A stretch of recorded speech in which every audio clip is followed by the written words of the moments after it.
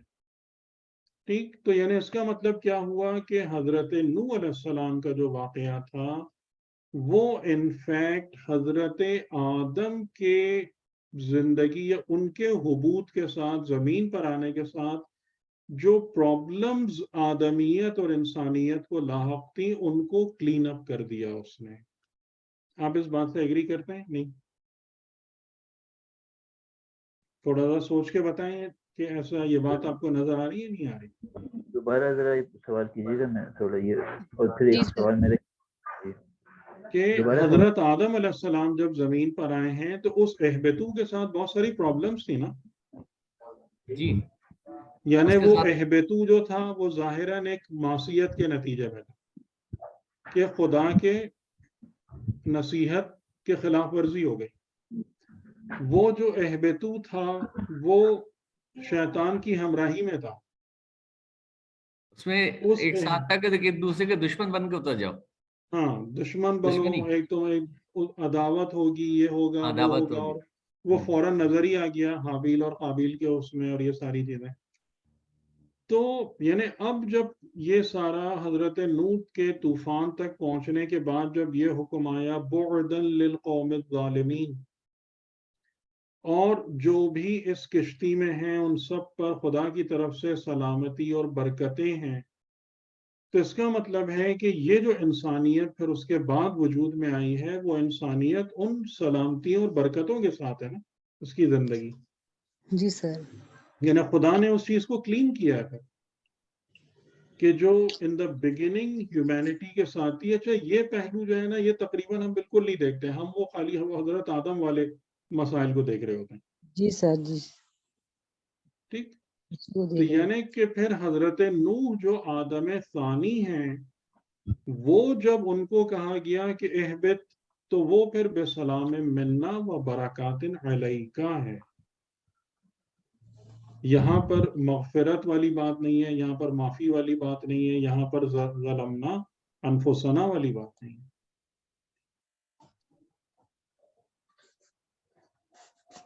تلک من انباء الغیب نوحیہا الیک، وہ یہ ساری باتیں ہیں، انباء یعنی خبریں ہیں جو غیبی خبریں ہیں جس کی تم کو خبر نہیں ہے. نوحیہا الیک، جو ہم از راہ وحی تیرے پاس بھیجتے ہیں. ما کنت تعلمها انت ولا قومك من قبل هذا، اس سب کے بارے میں نہ تیرے پاس علم تھا نہ تیری قوم اس کو جانتی تھی اس سے پہلے. فاصبر ان العاقبۃ للمتقین. فاصبر کیوں کہا گیا کہ تم جب یہ تمام باتیں اپنی قوم کو سناتے ہو، ان کو بتاتے ہو، تو اس کا انکار کرنے والے، اس کو قرآن کے پیغام کو سن کر دشمنی کی راہ اختیار کرنے والے زیادہ لوگ ہو جاتے ہیں. لیکن تم پر کیا لازم ہے؟ صبر. اس مصیبت کے مقابلے میں صبر کرو، اس مشکل کے مقابلے میں صبر و استقامت کا مظاہرہ کرو، اور اس بات کو جانے رہو کہ جو انجام ہے، آخر ہے، عاقبت ہے، وہ متقین کے لیے. متقین کو گھبرانے، پریشان ہونے، ڈرنے کی کوئی ضرورت نہیں ہے. باقی لوگ ہیں کہ جن کے لیے مسائل ہیں وہ خوف زدہ ہوں اور وہ اپنی خیر منائیں. ٹھیک. تو یہاں پر جناب علی حضرت نوح علیہ السلام کا واقعہ جو ہے وہ کمپلیٹلی فنش ہو جاتا ہے. ٹھیک ہے. اور اس میں ہم کو ایک بہت اہم بات یہ سمجھ میں آ جاتی ہے کہ حضرت نوح علیہ السلام سے جس انسانیت کی ابتدا ہوئی تو وہ انسانیت جو ہے وہ خدا کی سلامتی اور برکتوں کے سائے میں پروان چڑھی ہے انشاءاللہ اپنے کمال تک جانے کے لیے. ٹھیک. تو آج کی حد تک پھر یہاں روکتے ہیں. اگر لیکن سر یہاں پر بھی سوال تو میت کا ہے، میت کا ہے نا، معاکم ہے نا، جو تمہارے ساتھ ہیں. تو اس وقت تو سارے مومنین ساتھی تھے نا ان کے سفینے نہیں، میں. اس کے بعد والی بھی ہے، اس کے بعد والی امت کا بھی ہے وہ امتیں جو تمہارے ساتھ رہیں گی. ظاہر ہے یہ بات سارا جو ہے وہ کہ مسئلہ تو معیت کا ہے. تو سر یہ جو آپ کہہ رہے کہ سر رحمتوں اور برکتوں کے ساتھ جو ہے وہ انسانیت کی ابتدا ہوئی, تو پھر یہ ہمارے رسول تک پہنچنے پر سے اتنا زیادہ پھر اس میں مطلب وہ آ گیا فساد اور یہ وہ تو تھوڑے دن بعد ہی آ گیا. وہ تو ہاں. جب ہم حضرت ہود علیہ السلام کے واقعات پڑھیں گے اسی میں فساد آ گیا. تو یہ لیکن میں آپ کو جو ایک بات کہنا چاہ رہا تھا کہ جیسے ایک ہے نا خاص طور سے کرسچنز وغیرہ میں بھی اور مسلمانوں کے اندر بھی ایک بات بعض لوگ یہ کرتے ہیں کہ ہیومینٹی کرزڈ ہے. یعنی ہیومینٹی جو ہے انسانیت ایک لحاظ سے خدا کی طرف سے معصیت کے ساتھ شروع ہوئی اور اس پر ایک پھٹکار آئی کہ نکلو یہاں سے جنت سے باہر جاؤ یہ ہو. تو یعنی کہ آپ کو کیا تاثر ملتا ہے کہ انسان جو ہے نا وہ ایک لحاظ سے نکالی ہوئی دھتکاری ہوئی مخلوق ہے کہ جس کو خدا نے جو ہے نا ڈیگریڈ کیا ہے وہ کیا ہے. تو میں اس تاثر کو ختم کرنا چاہ رہا ہوں کہ ایسا نہیں ہے کہ وہ جو ایک چیز تھی وہ کلین اپ ہوئی ہے حضرت نوح علیہ السلام کے دور میں کہ اگر شروع میں وہ مسئلہ تھا بھی تو وہ مسئلہ پرج ہوا ہے, صاف ستھرا ہوا ہے, اور حضرت نوح کو دوبارہ کہا گیا کہ اب یہاں سے تم نیچے اترو زمین پر, لیکن کیسے اترو؟ ہماری طرف سے سلامتی اور برکتوں کو لے کر اترو. تو باقی انسانیت پھر وہاں سے آئی ہے جو آج موجود ہے. تو وہ راندہ جنت نہیں ہے یہ انسانیت. ٹھیک ہے نا, یہ میں کہنا چاہ رہا تھا. اچھا اس میں باقی وہ تو جو حرکتیں ہیں لوگوں کی وہ تو ہیں اپنی جگہ, اس میں تو کوئی انکار نہیں. اچھا میں 2 سوال پوچھنا چاہ رہا تھا اس میں. جی سر آواز آ رہی ہے؟ جی بولیں. ہاں ایک تو میں یہ چونکہ آپ نے خود ہی کلیئر کر دیا, میں سمجھ رہا تھا کہ اب نوح کے اوپر سلامتی آ گئی تو اب آئندہ سلامتی کے ساتھ ہی ہم نے زندگی گزارنی ہے. تو آپ نے خود ہی کلیئر کر دیا کہ وہ تو کچھ عرصے کے بعد وہ تو پھر ظلم و بربریت شروع ہو گئی. ورنہ میں نے یہی کہنا تھا کہ تو ظلم و بربریت تو ابھی تو انتہائی پر پہنچی ہوئی ہے. تو وہ تو ایک چیز کلیئر ہو گئی کہ سلامتی. مسئلہ دیکھیں یہاں پر ایک بات کو واضح رکھیں. خدا کی طرف سے سلامتی اور برکت آنے کا مطلب یہ نہیں ہے کہ انسان گناہ نہیں کرے. ہاں یہ 2 چیزیں کیسے آپس میں آ رہی ہیں؟ یعنی جب خدا کہہ رہا ہے کہ میری طرف سے سلامتی اور برکتوں کے ساتھ اترو اور ایک نئی زندگی کا آغاز کرو, تو ظاہر ہے کہ گناہ اور ظلم کا تعلق تو انسان کے اختیار سے ہے نا. اچھا لیکن وہ والی بات ختم ہو گئی ہے. وہ امپریشن یہاں موجود نہیں ہے کہ خدا نے انسانیت کو لائک کرز یا لعنت کے ساتھ زمین پہ بھیجا ہے. وہ والا امپریشن ختم ہو گیا. میرے کہنے کا مطلب اصل میں وہ ہے. ٹھیک ہے صحیح. جی سر سمجھ میں.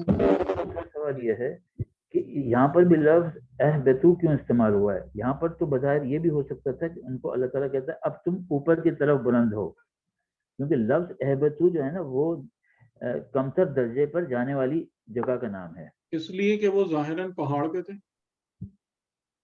کہ اب پہاڑ سے نیچے اترو, جاؤ زمین میں, لینڈ میں جاؤ, اس کو آباد کرو. اچھا میں مانوی طور پر لے رہا تھا کہ مانوی طور پر تو وہ بلند ہو گئے تھے. نہیں اہبت, لیکن یہ اہبت جو ہے نا وہ حضرت آدم کے اہبتو سے بہت اچھا مل رہا ہے. اہبت یعنی نیچے جاؤ. جب خدا کہہ رہا ہے نا کہ کشتی کہاں پہ جا کے رکی؟ پہاڑ پہ. جی تو اب پہاڑ سے نیچے اترو. اچھا یہ ظاہر ہی میں نہیں جاؤ, اس کو آباد کرو, زندگی بسر کرو. لیکن اب جب تم جا رہے ہو نئی زندگی کو بنانے اور پروان چڑھانے کے لیے, تو ہماری طرف سے سلامتی اور برکتوں کے ساتھ جاؤ, اس کے سائے.